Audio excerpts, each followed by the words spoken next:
আপনি জানেন কি জীবের প্রাণ আসলে কোথায় থাকে?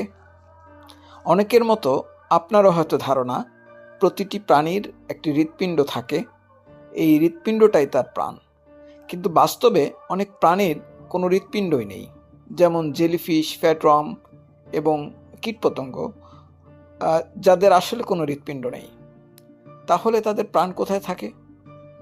আসলে হৃৎপিণ্ড জীবের শরীরে রক্ত ছড়িয়ে দেওয়ার জন্য একটা পাম্প মেশিন ছাড়া আর কিছুই নয়। আবার উদ্ভিদের কথাই ভাবুন, বিজ্ঞান প্রমাণ করেছে তাদেরও জীবন আছে। তাহলে তাদের প্রাণ কোথায় থাকে? পাতায়, কাণ্ডে, নাকি শেকড়ে? অনেক গাছের ডাল কেটে মাটিতে লাগালে সেখান থেকে গাছ হয়, তাহলে পুরো গাছে প্রাণ আছে। আবার গাছ কেটে ছোট্ট একটা ডাল মাটিতে লাগালে সেই গাছেও আবার প্রাণ আছে।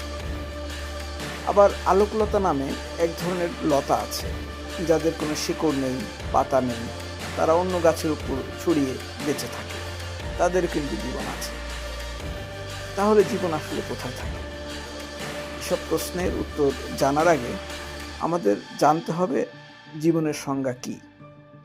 জীবন হলো জীবের দেহে কোটি কোটি কোষের মধ্যে একটা আন্তঃসংযোগীয় ব্যবস্থা, এবং কোষ শক্তি ব্যবহার করে এই ব্যবস্থা টিকিয়ে রাখে, পরিবেশের সাথে প্রতিক্রিয়া করে এবং পরিবর্তনের মধ্য দিয়ে চলতে থাকে। প্রাণীর শরীরে খাদ্য থেকে বিশেষ প্রক্রিয়ায় রাসায়নিক শক্তি উৎপন্ন হয়, যা রক্তের মাধ্যমে সকল কোষে পৌঁছে যায়। এভাবে প্রাণী বেঁচে থাকে।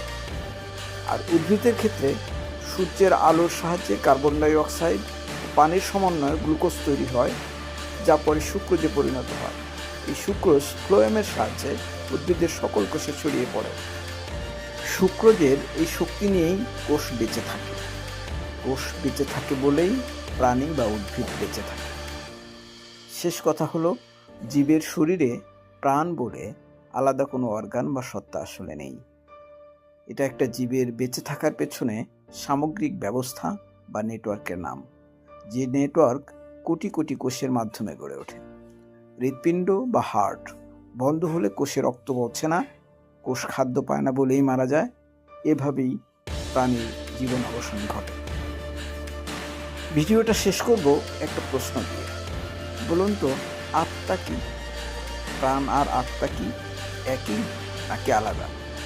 প্রিয় দর্শক, আপনার মন্তব্য কমেন্টে জানিয়ে রাখতে পারেন। আপনাদের মতামত পেলে আত্মা নিয়ে একটি ভিডিও বানাবো।